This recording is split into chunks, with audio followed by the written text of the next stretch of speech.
ज्ञानेश्वरी अध्याय 7 विज्ञान योग। ऐका, मग ते श्रीकृष्ण अर्जुनाला म्हणाले, अरे तू आता योगाच्या ज्ञानाने युक्त झाला आहेस।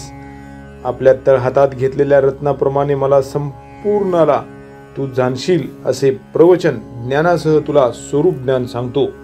इथे विज्ञानाशी काय करायचे आहे अशी जर तुझी मनापासून समजूत असेल तर तेच अगोदर समजणे जरुरी आहे, कारण की स्वरूप ज्ञानाच्या वेळी बुद्धीचे डोळे झाकतात। ज्याप्रमाणे नाव नदीच्या तीराला टेकली असता पुढे सरकत नाही, त्याप्रमाणे जेथे बुद्धीचा प्रवेश होत नाही व विचार जेथून मागे फिरतो आणि ज्याच्या संबंधाने तर्काचे चातुर्य चालत नाही, अर्जुना त्याचे नाव ज्ञान होय। त्याहून दुसरा जो प्रपंच ते विज्ञान आहे आणि प्रपंचाच्या ठिकाणी खरेपणाची जी बुद्धी तिला अज्ञान म्हणतात, हेही तू समज। आता अज्ञान संपूर्ण नाहीसे होईल व प्रपंच पूर्णपणे बाधित होईल आणि ज्ञान आपण स्वतःच होऊन जाऊ असे जे गूढ वर्म आहे ते शब्दात आणले जाईल व त्याच्या थोड्या प्रतिपादनानेच मनाचे पूर्ण समाधान होईल, ज्यामुळे व्याख्याताचे प्रतिपादन थांबते व ऐकणाराचा ऐकण्याचा छंद नाहीसा होतो। हे ज्ञान लहान मोठा असा भेद राहू देत नाही। अरे अर्जुना, हजारो मनुष्यात एखाद्यासच याविषयी इच्छा असते व अशा अनेक इच्छा करणाऱ्यामध्ये स्वरूप ज्ञानास एखादाच जाणतो। ज्याप्रमाणे संपूर्ण त्रैलोक्यात अर्जुना एक चांगला सैनिक निवडून लक्षावधी सैन्य तयार करावे। असे सैन्य निवडल्यानंतर ज्यावेळी लोखंडाच्या शस्त्राचे अंगावर घाव होतात त्यावेळेला विजयलक्ष्मीच्या सिंहासनावर एखादाच बसतो। त्याप्रमाणे स्वरूप ज्ञानाच्या इच्छारूपी पुरात कोट्यावधी लोक प्रवेश करतात, पण स्वरूप ज्ञानाच्या प्राप्तीच्या पलीकडच्या काठाला त्यातून एखादाच निघतो। म्हणून हे ज्ञानाचे कथन सामान्य नाही। सांगाव्यास गेले असता ही गोष्ट फार महत्वाची आहे, परंतु ती ज्ञानाची गोष्ट पुढे सांगता येईल। प्रस्तुत तुला विज्ञानाची गोष्ट सांगतो, ती ऐक अर्जुना। तर एक, हे महातत्ववादी ही माझी माया आहे। ज्याप्रमाणे आपल्या अंगाची फडछाया असते त्याप्रमाणे ती माझी छाया आहे आणि हिला प्रकृती असे म्हणतात। ती 8 प्रकारांनी वेगवेगळी आहे असे समज। हिच्यामुळे त्रैलोक्य उत्पन्न होते। ही 8 प्रकारांनी वेगळी कशी असा विचार जर तुझ्या मनात असेल तर त्याचे विवेचन तू आता ऐक। पाणी, अग्नी, आकाश, पृथ्वी, वारा, मन, बुद्धी आणि अहंकार हे ते 8 वेगवेगळे भाग आहेत आणि हे 8 भाग ज्या ठिकाणी लीन होऊन असतात तीच माझी श्रेष्ठ प्रकृती असून तिला जीव असे नाव आहे। ती जडाला सजीव करते, जीवाला आभासाला संज्ञान करते व मनाकडून शोक मोह मानायला लावते। बुद्धीमध्ये जी जाणण्याची शक्ती आहे ती हिच्या सानिध्यामुळे आहे व हिचे अहंकाराच्या कौशल्याने जगत धरले आहे। ती सूक्ष्म प्रकृती, जीवरूपी प्रकृती कौतुकाने स्थूल प्रकृतीच्या अष्टाद प्रकृतीच्या परिणामासे जेव्हा पावते तेव्हा प्राणी वर्गरूपी नाणी पाडायची टाकसाळ सुरू होते। 4 प्रकारच्या आकृती अंडज, स्वदेज, जारज आणि उद्भिज या टाकसाळीतून आपोआप व्यक्तित्वाला येऊ लागतात। त्या 4 आकृती सारख्याच किमतीच्या असतात, परंतु त्यांचे आकार मात्र वेगवेगळे असतात। 84 लक्ष योनीचे आकार तयार होतात। इतर आणखीन नाण्याचे आकार त्या टाकसाळीच्या भांडारात जे तयार होतात त्याची गंती नाही। त्या सर्व प्राणीरूपी नाण्यांनी मायेचा गाभारा भरून जातो। याप्रमाणे पंचमहाभूतांनी एकाच योग्यतेची अनेक नाणी तयार होतात। मग त्यांच्या भरण्याची गंती प्रकृतीच ठेवते। ती प्राणी रूप नाण्याच्या आकृतीची योजना करून त्याचा प्रसार करते व मग त्या आकृतीची वाटणी करते व दरम्यान स्थितीकाळी प्राण्याकडून कर्माचा व्यवहार करून दाखविते। हे रूपक असो, परंतु तुला कळेल असे स्पष्ट सांगतो, तर नाना स्वरूपाचा विस्तार प्रकृतीच करते आणि प्रकृती तर माझ्या ठिकाणी भासते, यात अन्यथा नाही। म्हणून जगाचा आधी, मध्य व शेवट मीच आहे असे समज। या मृगजळाचे मूळ पाहू गेले असता ते सूर्यकिरणे नसून केवळ तो सूर्यच आहे। त्याचप्रमाणे अर्जुना, ज्यावेळी या स्थूलाच्या परिणामाला पावलेल्या परा प्रकृतीपासून झालेल्या सृष्टीचा उपसंहार होऊन शेवट मुक्काम होतो त्यावेळी पाहिले असता मीच आहे। याप्रमाणे जगाची उत्पत्ती, स्थिती आणि लय हे माझ्यामध्ये आहे। ज्याप्रमाणे दोरा मण्याला धारण करतो ज्याप्रमाणे मी जगाला धारण करतो, सोन्याचे मणी करून ते सोन्याच्या सुतात ओवावेत, त्याप्रमाणे आत बाहेर जग मीच धरलेले आहे.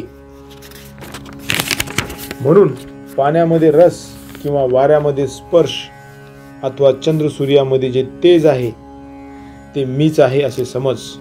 त्याप्रमाणे पृथ्वीच्या ठिकाणी सभोवता असणारा शुद्ध वास मीच आहे, आकाशाच्या ठिकाणी असणारा शब्द मी आहे व वेदामधील ओंकार मी आहे. मनुष्याच्या ठिकाणी अहमपणाचे सारभूत जे पुरुष तत्व आहे तो पराक्रम मी आहे. हे तत्व मी तुला सांगतो. तेजाला अग्नी अशा नावाने जे वारंवार दिसणारे कवच आहे ते दूर केल्यावर जे स्वयंसिद्ध तेज असते ते मी आहे. आणि त्रैलोक्यामध्ये नाना प्रकारच्या योनीत प्राणी उत्पन्न होऊन आपापला आहार सेवन करून राहतात. कित्येक वाराच पितात, कित्येक गवतावर जगतात, कित्येक अन्नावर राहतात आणि कित्येक पाण्याने जगतात. याप्रमाणे प्राण्यांना ज्याच्या त्याच्या प्रकृतीला अनुसरून असा जो आहार दिसतो त्या सर्व निरनिराळ्या आहाराच्या ठिकाणी मीच एक अभिन्नत्वाने आहे. जे आत्मतत्व सृष्टीच्या उत्पत्तीकाली आकाशाच्या अंकुराने वाढते व जे सृष्टीच्या लयाच्या वेळी ओंकार रूपी पटावरील अक्षराचा ग्रास करते. जोपर्यंत हा विश्वाकार असतो तोपर्यंत जे विश्वासारखे दिसते, मग महाप्रलयकाळी जे कोणत्याही आकाराचे नसते असे जे स्वभावता अनादि विश्वाचे बीज ते मी आहे. हे मी तुला तळ हातात देतो म्हणजे स्पष्ट सांगतो. नंतर हे चांगले नीट समजून घेऊन जेव्हा तू हे विचाराच्या गावाकडे आणशील म्हणजे याचा विचार करशील तेव्हा याचा उपयोग तुला चांगला दिसून येईल. परंतु हे विषयाला सोडून बोलणे राहू दे, ते मी आता बोलत नाही. आता माझ्या विभूती संबंधाने थोडक्यात सांगतो. तपस्वी लोकांच्या ठिकाणी तप ही माझी विभूती आहे असे समज. बलवान लोकांमध्ये जे अढळ बल आहे ती माझीच विभूती आहे व बुद्धिमानाच्या ठिकाणी जी बुद्धी म्हणून आहे ती माझीच विभूती आहे. ज्या कामाच्या निमित्ताने धर्माचा उत्कर्ष होतो असा प्राणी मात्राच्या ठिकाणी असणारा जो काम तो मी आहे असे आत्माराम श्रीकृष्ण म्हणाले. एरवी विकाराच्या फैलावाने इंद्रियासंच अनुकूल अशी कर्मे तो काम खरोखर करतो, परंतु ती कर्मे धर्मास विरुद्ध जाऊ देत नाहीत. कारण की जो काम शास्त्र निषिद्ध कर्माची आडवाट सोडून शास्त्रविहित कर्माच्या राजमार्गाने निघतो व त्याचप्रमाणे विधीच्या मार्गाने तो जात असताना त्याच्याबरोबर नियमरूपी मशालजी चालतो, अशा रीतीने काम चालतो म्हणून धर्माची पूर्णता होते. मग तो काम संसार भोगतो म्हणजे मोक्ष तीर्थातील जणू काय मोतीच भोगतो. जो काम वेदाच्या मोठेपणाच्या मांडवावर कर्मसृष्टी रूप वेल कर्मफलासह त्याची पाने मोक्षाला जाऊन भिडेपर्यंत वाढवितो, म्हणजे जो वेदांनी गौरव केलेल्या कर्माचे आचरण मोक्ष प्राप्ती होईपर्यंत करीतो, असा नियमन केलेला व प्राणीमात्राच्या उत्पत्तीस कारण असणारा जो काम तो मी आहे असे योग्याचा श्रेष्ठ पुरुष श्रीकृष्ण म्हणाला. हे वेगळे वेगळे किती सांगावे. आता जेवढे म्हणून पदार्थ आहेत तेवढे सर्व माझ्यापासून आकाराला आलेले आहेत असे समज. जे सात्विक, राजस आणि तामस पदार्थ आहेत ते सर्व माझ्या स्वरूपापासून उत्पन्न झाले आहेत असे समज. हे पदार्थ माझ्या ठिकाणी उत्पन्न झाले, परंतु या पदार्थात मात्र मी नाही. ज्याप्रमाणे जागृतीपासून स्वप्न उत्पन्न झाले असले तरी स्वप्नातील डोहात जागृती बुडत नाही, म्हणजे स्वप्नात जागृती नसते. अथवा ज्याप्रमाणे भरीव बी गोठलेला रसच असतो, पण त्याच्यापासून अंकुर उत्पन्न होऊन त्याचेच लाकूड बनते, मग त्या लाकडाच्या ठिकाणी बीपणा काही आहे का सांग. त्याप्रमाणे मी जरी विकारलेला दिसलो तरी मी त्या विकारात नाही. आकाशामध्ये ढग उत्पन्न होतात, परंतु ढगात केवळ आकाश नसते, किंवा ढगात पाणी असते परंतु पाण्यात ढग नसतात. मग त्या पाण्याच्या जोराने उत्पन्न झालेले जे लखलखीत तेज दिसते त्या विजेमध्ये पाणी आहे काय सांग. अग्नीपासून धूर तयार होतो, त्या धुरात अग्नी आहे काय. त्याप्रमाणे विकार जरी माझ्यापासून झाले असले तरी मी विकारी होत नाही, परंतु पाण्यात उत्पन्न झालेला गोंडाळ शेवाळ ज्याप्रमाणे पाण्याला झाकून टाकते, किंवा ढगाच्या योगाने आकाश खोटेच झाकल्यासारखे होते. अरे अर्जुना, स्वप्न हे खोटे आहे असे म्हटले तरी आपण निद्रेच्या अधीन झाल्यामुळे ते जेव्हा आपल्याला अनुभवाला येते त्यावेळी ते आपल्याला आठवण होऊ देते का. हे वरील दृष्टांत राहू दे. डोळ्याचे पाणी डोळ्यात गोठून त्याचा पडदा डोळ्यावर येतो, तो पडदा डोळ्याची दृष्टी नाहीशी करीत नाही का? त्याप्रमाणे त्रिगुणात्मक माया ही माझीच पडलेली छाया आहे. ती जणू काय पडद्याप्रमाणे माझ्या आड आली आहे. मला तिने झाकले आहे, म्हणून प्राणी मला जाणत नाहीत. ते माझेच आहेत, पण मद्रूप होत नाहीत. ज्याप्रमाणे मोते हे पाण्याचीच होतात, पण पाण्यात विरघळत नाहीत. जसे मातीचे मडके करावे व ते केल्याबरोबर कच्च्या स्थितीत मातीशी मिळवावे तर मातीत मिळून जाते, पण ते मडके भाजले असता ते मातीशी न मिळता खापर रूपाने वेगळे राहते. त्याप्रमाणे सर्व प्राणी मात्र हे खरोखर माझेच अवयव आहेत, पण मायेच्या योगाने ते जीवदशीस आले. म्हणून ते प्राणी माझेच असून मी नाहीत, माझेच असून मला ते ओळखीत नाहीत, कारण मी आणि माझे पण या भ्रांतीने ते विषयांध झालेले आहेत. आता अर्जुना, महत्त्ववादी जी माझी माया ती पार उतरून मद्रूप होणे हे सध्या कसे होईल? जी माया नदी ब्रह्मरूपी पर्वताच्या तुटलेल्या कड्यातून मूळ संकल्परूपी उसळीने निघालेल्या तिच्यात पंचमहाभूतांचा लहान बुडबुडा उत्पन्न झाला, जी सृष्टीच्या विस्ताररूपी ओघाने कालाच्या ग्रास करण्याच्या शक्तिरूपाच्या वेगाने वाढून प्रवृत्ती व निवृत्तीच्या या दोन्ही उंच काठाबाहेर वाहते, जी गुणरूपी मेघाच्या जोरावर वर्षाव झाल्याने मोहरूपी महारूप पुराने भरून यम नियमरूपी गावे वाहून नेते, जी द्वेषरूपी भोवऱ्याने दाट भरली आहे व मत्स्यरूपी वळणे जिला पडली आहेत व जिच्यामध्ये तरुण स्त्रिया वगैरे मोठे मासे चमकत आहेत, जिच्यामध्ये प्रपंचरूपी वळणे आहेत व जिला कर्मरूपी पूर येत आहेत आणि सुख दुःखाची पुराड कचरा जिच्यावर तरत आहे, रतीच्या बेटावर जिच्या कामरूपी लाटा आदळतात व जेथे जीवरूपी फेसाचा समुदाय एकसारखा दिसतो, जिच्यामध्ये अहंकाराचा मोठ्या धारा आहेत, त्यावर विद्यादी विद्या धन कुल या 3 मदांच्या उकळ्या येतात व ज्या नदीमध्ये विषयरूपी लाटावर लाटा उसळतात, ज्या नदीत उदय असताचे लोंढे जन्म मृत्यूरूप खळगे पडतात व तेथे पंचमहाभूतापासून झालेले अग्निरूप बुडबुडे होतात व जातात, जिच्यात अविवेक व गोंधळ हेच कोणी मासे ते सात्विक धैर्यरूपी आमिष गिळतात व ज्या नदीत अज्ञानाचे भोवरे वक्रगतीने फिरतात, जिच्यात भ्रांतीच्या गडूळपणाचे अशारूप गाळात प्राणी फसले व रजोगुणाच्या खळबळीने स्वर्ग गाजू लागला, अशा या माया नदीत तमोगुणाची मोठी धार असते, सत्वगुणाचा स्थिरपणा गंभीर असतो. फार काय सांगावे, ही महानदी तरुण जाण्यास फार कठीण आहे.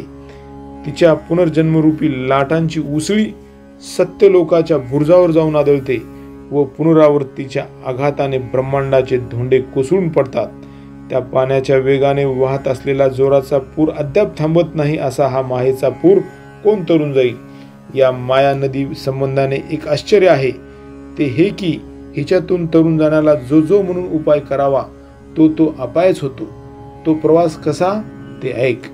एक आपल्याच बुद्धिरूपी बाहूने ही नदी तरुण जाण्याकरता या नदीत शिरले, ते कुठे गेले त्याचा पत्ताच नाही. दुसरे कित्येक माया नदी ज्ञानाच्या डोहामध्ये अभिमानानेच गिळले गेले.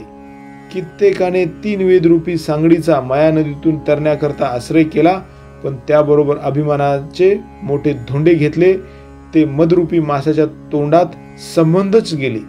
कित्येकाने तारुण्यरूपी कासपेटा कमरेस बांधला, मग मदनाच्या कासेला लागले, ते विषयरूपी मगराने चघळून टाकले.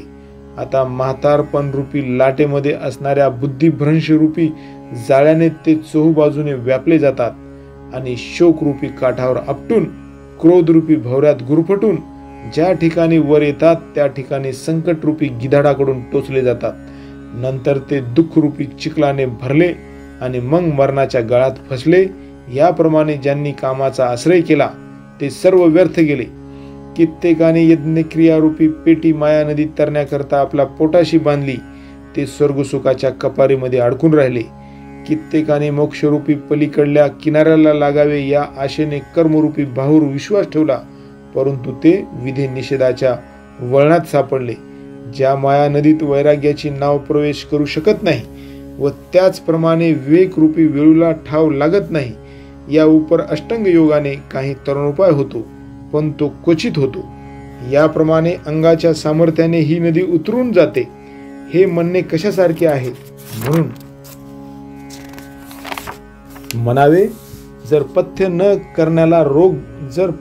करणाऱ्याला रोग घालविता येईल, किंवा साधूला दुर्जनाची बुद्धी कळेल, अथवा एखाद्या लोभी पुरुष त्यास ऐश्वर्य प्राप्त झाले असता त्याचा तो त्याग करील, चोरांना जर चौकशी करणारे सभासद न्यायाधीश भीतील, अथवा माशाला जर गळ गिळता येईल, किंवा एखाद्या भित्र्या मनुष्याला पिशाच्यावर हल्ला करता येईल, हरणाच्या पाडसाला जर जाळे कुरतडून तोडता आले, मुंगीला जर मेरू पर्वत ओलांडता आला, तरच माया नदीच्या पलीकडचा काठ जीव पाहू शकतो. म्हणून हे अर्जुना, ज्याप्रमाणे विषयासक्त पुरुषाला स्त्री जिंकता येत नाही, त्याप्रमाणे जीवांना ही मायारूपी नदी स्वसामर्थ्याने तरता येणार नाही. या ठिकाणी जे सर्व भावाने मला भजले तेच एकही माया नदी सहज तरून गेले. त्यांना माया नदीच्या अलीकडच्या काठावर तिचे पाणी संपले. ज्या सद्गुरू हा पुढे तरणारा नावाडी आहे, ज्या साधकांनी आत्मअनुभवी कासोटा घट्ट बांधला आहे व ज्यांना आत्मनिवेदन रूपी ताफा प्राप्त झाला आहे, जे अहंभावाचे ओझे टाकून विकल्परूपी वाऱ्याच्या झुळकात चुकून संसारावरील प्रेमाच्या ओहोटीचे पाणी तपासून व ज्यांना जीव व परमात्मा यांच्या ऐक्यरूपी उतार असलेल्या पाण्यात ज्ञानरूपी सोपी पायवाट सापडून मग जे पलीकडल्या निवृत्तीरूपी तीराकडे वळले, वैराग्यरूपी हाताने पाणी तोडीत व मीच परमात्मा आहे अशा समजुतीच्या बळाने तोल सांभाळीत, कसल्याही अडचणीत न पडता निवृत्तीरूपी काठावर ते बाहेर आले. या उपायाने जे मला भजले तेही माझी माया तरून गेले. परंतु असे भक्त थोडे आहेत आणि ते फार नाहीत, कारण की वरील साधकाशिवाय बहुतेक इतरांना अहंकार रूपी भूताचा संचार झाल्यामुळे त्यांना आत्मज्ञानाची विस्मृती झालेली असते. त्यावेळी नियमरूप वस्त्राची आठवण त्यांना राहत नाही, पुढे असलेल्या अधोगतीची लाज त्यांना वाटत नाही व वेद ज्या गोष्टी करू नये असे म्हणतो त्या गोष्टी ते करतात. अर्जुना, पहा, ज्या कार्याकरता या शरीररूपी गावाला ते आले तो कार्यभाग सर्व सोडून देऊन इंद्रियरूपी गावाच्या राजरस्त्यावर ममत्वाच्या व माझेपणाच्या बडबडीने नाना प्रकारच्या विकाराचे समुदाय ते गोळा करतात. दुःख शोकाच्या घावानी कितीही मारले तरी त्यांना त्याची आठवणच राहत नाही. हे सांगायचे कारण एवढेच की असे ते मायाने ग्रासलेले असतात, म्हणून ते मला चुकले. आता ऐक, दुसरे ज्यांनी आपले आत्महित वाढते केले ते मला 4 प्रकारांनी भजले. त्यातील जो पहिला आहे त्याला अर्थ म्हणावे, दुसरा आहे त्याला जिज्ञासू म्हणावे आणि त्याला जिज्ञासू या नावाने ओळखावे, तिसरा आहे तो अर्थार्थी आहे आणि चौथा तो ज्ञानी होय असे समजावे. त्यात जो अर्थ आहे तो पीडेच्या निमित्ताने भक्ती करतो, जो जिज्ञासू आहे तो जाणण्याकरता भक्ती करतो आणि त्यातील जो तिसरा जो अर्थप्राप्तीची इच्छा करतो तो करतो आणि मग राहिलेल्या चौथ्याच्या ठिकाणी काही कर्तव्य उरलेले नसते. म्हणून अर्जुना, जो ज्ञानी आहे तोच एक भक्त आहे असे समज, कारण की ज्ञानाच्या प्रकाशाने त्याच्या ठिकाणाचा द्वैतारूपी अंधार नाहीसा होतो. नंतर ब्रह्म ऐक्य भावाने तो मद्रूप होतो आणि मद्रूप होऊन सुद्धा तो माझा भक्त असतोच. जसा इतरांच्या दृष्टीला स्फटिकच क्षणभर पाण्यासारखा भासतो, तसा इतरांच्या दृष्टीला ज्ञानी हा त्याच्या भजन पूजन अधिक ब्रह्मक्रियावरून माझ्याहून वेगळा दिसतो, पण ज्ञानी हा तसा माझ्याहून वेगळा नाही. त्याचे वर्णन करण्यास मोठे कौतुक वाटते. ज्याप्रमाणे वारा आकाशात विरला म्हणजे त्याचे वारे पण वेगळे राहत नाही, त्याप्रमाणे ज्ञानी जरी माझ्याशी ऐक्याला पावला तरी त्याची भक्ती ही प्रतिज्ञा जात नाही, भक्त ही प्रतिज्ञा जात नाही. जर वारा हलून पाहिला तर तो आकाशाहून भिन्न देखील दिसतो. एरवी तो वारा स्वभावता आकाशरूप असतो. त्याचप्रमाणे ज्ञानी पुरुष जेव्हा शारीरिक क्रिया भजन पूजन आदी करतो त्यावेळी तो भक्त असा वाटतो, पण आतील अनुभवाच्या अंगाने तो मद्रूप झालेला असतो आणि ज्ञानाचा उदय झाल्यामुळे तो मला आपला आत्मा समजतो. म्हणून मीही आनंदभरीत होऊन ज्ञानी हा माझा आत्मा आहे असे म्हणतो. अरे अर्जुना, जीवाच्या पलीकडील खुणेच्या ठिकाणी प्राप्त होऊन जो भक्तीचा व्यवहार कसा करावा हे समजतो, तो देहाच्या वेगळेपणाने खरोखर वेगळा होईल काय? म्हणून आपापल्या हिताच्या इच्छेने वाटेल तो भक्त मला झोंबतो, परंतु मीच ज्याच्यावर प्रेम करतो असा त्यापैकी एक ज्ञानी भक्त होय. असे पहा अर्जुना, दुभत्याच्या आशेने लोक गायीला भाला घालतात, परंतु दोरा वाचून वासराचा पास कसा बळकट आहे, किंवा दोरा वाचून त्याचा भाग त्याला सहज मिळतो, याचे कारण एवढेच की ते वासरू शरीराने, मनाने व प्राणाने दुसऱ्या आपल्या आईखेरीज कोणालाही जाणत नाही. जे त्याला पुढे दिसेल त्याला ही माझी आईच आहे असे ते म्हणते. ते वासरू इतके गायीच्या ठिकाणी अनन्य गती असते, म्हणून गायीची त्याच्यावर प्रीती असते. म्हणून श्रीकृष्ण जे वर म्हणाले ते खरे आहेत असे ज्ञानेश्वर महाराज म्हणतात. नंतर भगवंतांनी म्हटले, हे असो, इतर 3 भक्त जे तुला सांगितले ते देखील आम्हाला चांगले आवडते आहेत, परंतु मला जाणून जो ज्ञानी भक्त मागे पाहायस विसरला, देह इंद्रियादी प्रपंचाला विसरला, ज्याप्रमाणे नदी समुद्राला मिळाल्यावर माघारी वळत नाही, त्याप्रमाणे अंतकरण रूपी गुहेमध्ये उत्पन्न झालेली ज्याची अनुभवाची गंगा मला मिळाली आहे, तो मी आहे. हे शब्दाने विस्तार करून काय सांगू. वास्तविक पाहिले तर ज्ञानी म्हणून जो म्हणतात तो माझा केवळ आत्माच आहे, ही गोष्ट शब्दांनी सांगण्यासारखी नाही, परंतु काय करावे, ही न बोलण्यासारखी गोष्ट पण तुला सांगितली. कारण तो विषयाच्या दाट झाडीतून काम, क्रोध त्यांची संकटे टाळून चांगल्या वासनारूपी डोंगरावर आला. अर्जुना, मग संतांच्या संगतीने विहित कर्माच्या सरळ मार्गाने निषिद्ध आचरणाच्या आडमार्ग टाकून आणि शेकडो जन्माच्या कर्म मार्गाने प्रवास करीत असताना तो फलाशेच्या वाहना अंतकरण रूपी पायात घालीत नाही. अशा स्थितीत स्वर्ग आदी फलाच्या हेतूचा हिशोब कोण करावा. याप्रमाणे देह तादात्म्य रूप रात्रीत सर्व संग परित्याग रूपी तयारीने धावत असताना कर्माच्या शयाची उजळती वाट झाली. त्याचप्रमाणे गुरु कृपारूप उषक्काल झाला व ज्ञानरूपी कोवळे ऊन पडले, तेव्हा त्या प्रसंगी त्याच्या दृष्टीला ब्रह्मैक्याचे ऐश्वर्य दिसू लागले. त्यावेळी तो जिकडे तिकडे पाहिल तिकडे तिकडे त्याला मीच एक आहे, अथवा तो जरी निवांत राहिला तरी त्याला मीच आहे हे बोलणे असो, त्याला सर्व ठिकाणी माझ्या वाचून दुसरे काही एक नाही. ज्याप्रमाणे डोहात घट बुडाला असता त्याप्रमाणे आत बाहेर जसे पाणीच असते, त्याप्रमाणे तो माझ्यामध्ये असतो व मी त्याच्या आत बाहेर असतो. ही स्थिती शब्दाने सांगता येईल अशी नाही. म्हणून हे राहू दे. याप्रमाणे तो ज्ञानाचे भंडार पाहतो व त्या योगाने सावरल्यामुळे सर्व जग आत्मरूप पाहतो. हे संपूर्ण विश्व श्री वासुदेव आहे अशा अनुभवरूपी रसाचा त्याचा भाव ओतलेला असतो. म्हणून सर्व भक्तांमध्ये तो राजा आहे आणि ज्ञानीही तोच आहे, ज्यांच्या अनुभवरूपी भंडारात स्थावर जंगमात्मक अखिल विश्वाचा समावेश होतो. हे अर्जुना, तो महात्मा दुर्लभ आहे, ज्यांची भजने भोगायची साठी असतात व ज्यांची दृष्टी आशारूपी नेत्ररोगाने मंद झालेली असते, असे इतर भक्त पुष्कळ मिळतात. आणि फलाविषयाच्या तीव्र इच्छेमुळे अंतकरणात कामाने प्रवेश केला आणि त्याच्या संसर्गाने ज्ञानाचा दिवा गेला. बाहेर आशारूपी नेत्ररोगाने व आत अविवेकाने असे दोन्ही प्रकारांनी अज्ञानरूपी अंधकारात ते पडले. म्हणून त्यांच्या जवळच असणारा जो मी, त्या मला ते चुकले. नंतर इच्छित फळ देणाऱ्या निरनिराळ्या देवतांना सर्व भावाने भजू लागले.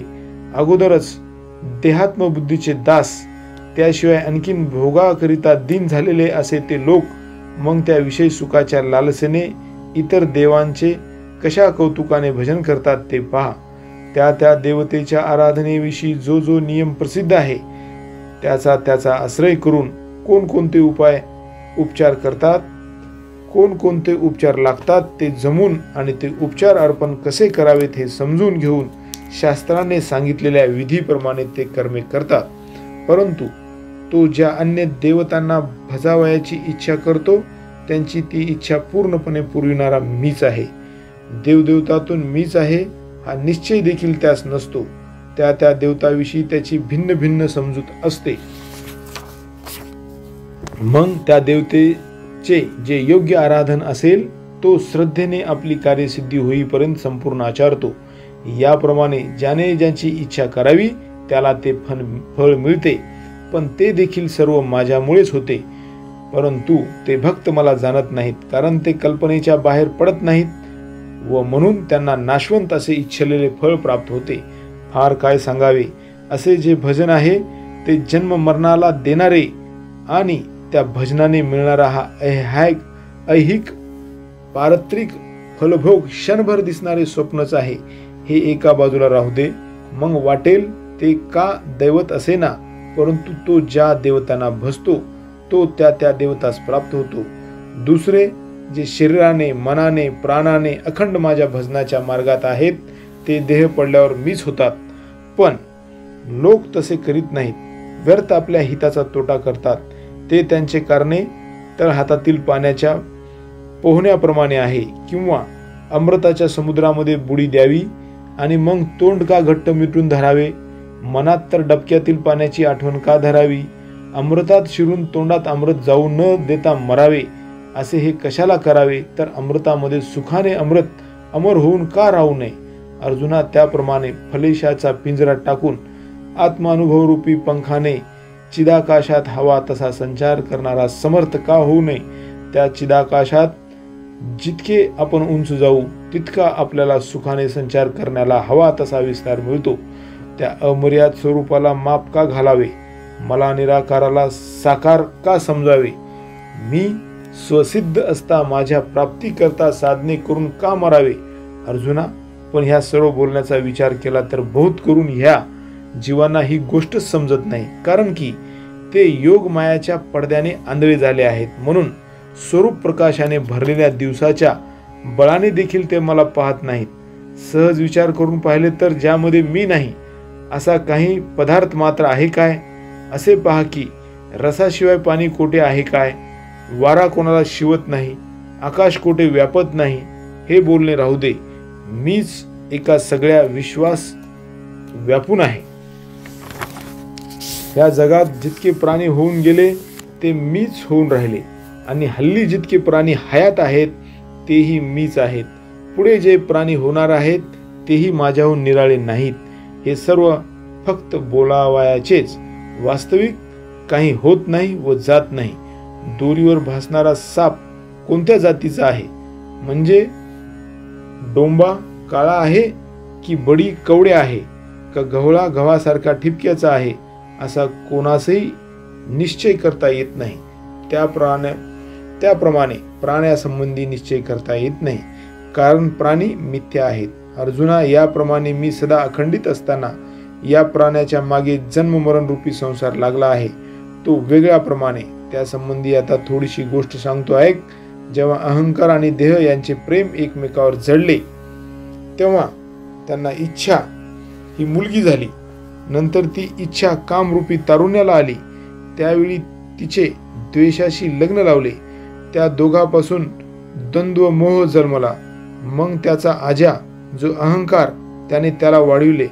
तो द्वंद्व मोह सात्विक धैर्याला नेहमी प्रतिकूल असतो आणि अशारूपी रसाने पुष्ट झाला असता तो छळणारा द्वंद्वमोह नियमाना जुळत नाही. अर्जुना, असंतोष रूप दारूच्या योगाने उन्मत्त होऊन तो पंचविषय रूपी खोलीमध्ये विकार रूपी स्त्रीसह राहतो.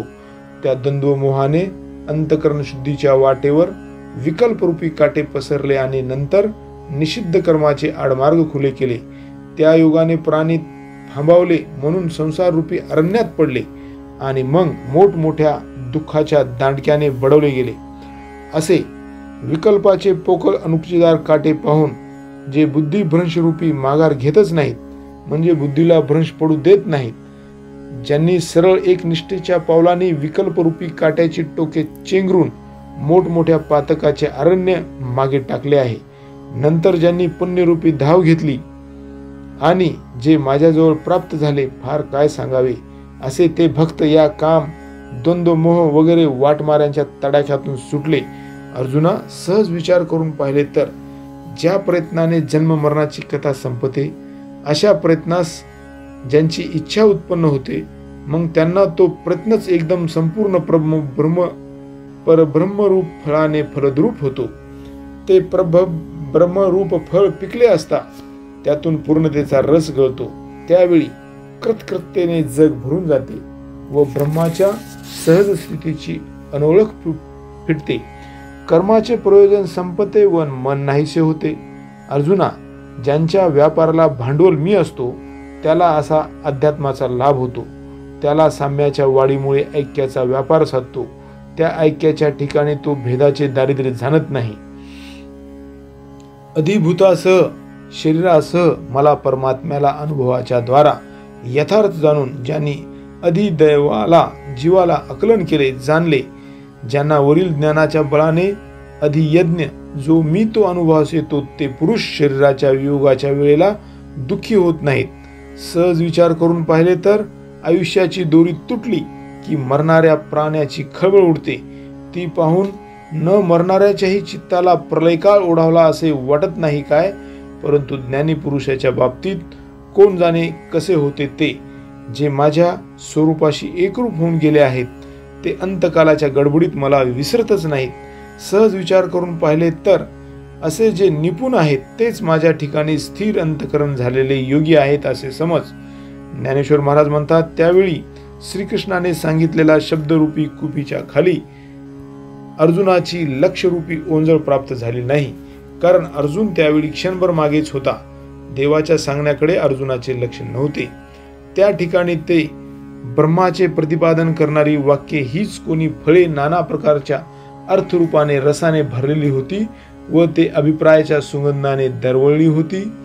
अशी ही श्रीकृष्ण रूप वृक्षाची वचनरूप फळे सहज कृपारूपी मंद वाऱ्याने अर्जुनाच्या कानरूपी ओटीत अकस्मात पडली. ती वाक्यरूपी फुले तत्वज्ञानाच्या सिद्धांताची जणू काय बनलेली असून ब्रह्मरसाच्या समुद्रात बुडून मग ती तशीच जणू काय परमानंदाने घोळलेली होती. त्या फळाच्या शुद्ध चांगलेपणाने अर्जुनाला ज्ञानाचे डोहाळे लागले. ते डोहाळे आश्चर्यरूपी अमृताचे घुटके घेऊ लागले. त्या सुख दुःख संपत्तीचा लाभ झाल्यामुळे मग अर्जुन स्वर्गाला वेडावून दाखवू लागला व त्याच्या हृदयाच्या जीवात गुदगुल्या होऊ लागल्या. याप्रमाणे त्या फळाच्या बाह्य सौंदर्याचे अर्जुनास सुख अनुभवाला येऊ लागले. तो इतक्यात त्या फळाच्या रसाची रुची घेण्याच्या तीव्र इच्छेने त्वरा केली. ताबडतोब अनुमानाच्या तळहातात ती वाक्यफळे घेऊन अनुभवरूपी मुखात ती एकदम घालाव्यास अर्जुन पाहू लागला. तेव्हा विचाराच्या तोंडात ती फळे मावेनात, आणखीन हेतूच्याही दाताने ती फळे फुटेनात.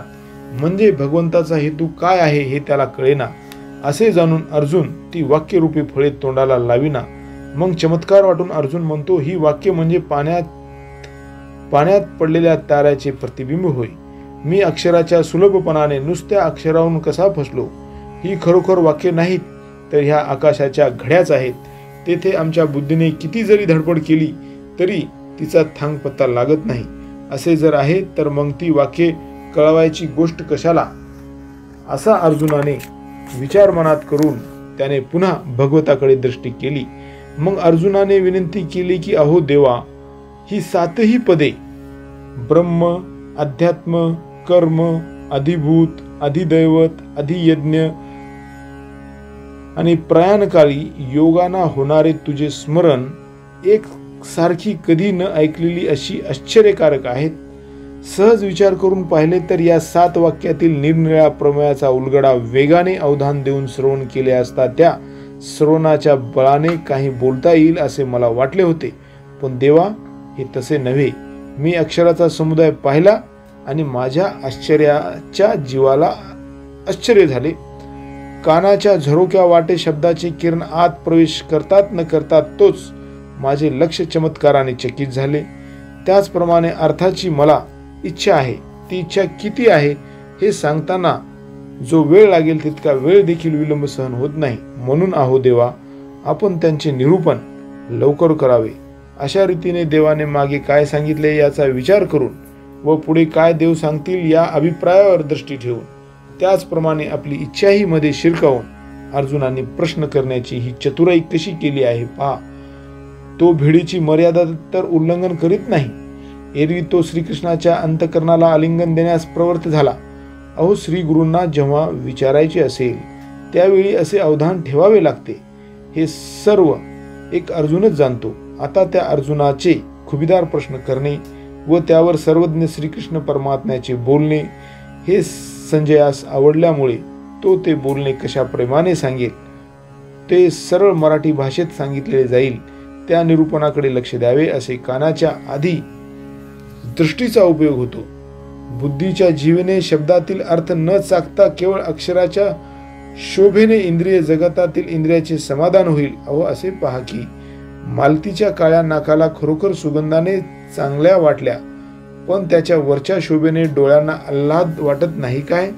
त्याप्रमाणे मराठी भाषेच्या सौंदर्याने इंद्रिय राज्य करतील आणि मग सिद्धांताच्या गावाला त्या चांगल्या तऱ्हेने जाता येईल. जेथे शब्द नाहीसा होतो ते बोलणे अशा सुंदर रीतीने मी सांगेन, ते तुम्ही ऐका, असे निवृत्तीनाथाचे शिष्य ज्ञानदेव म्हणतात. अध्याय 7 विज्ञान योग समाप्त.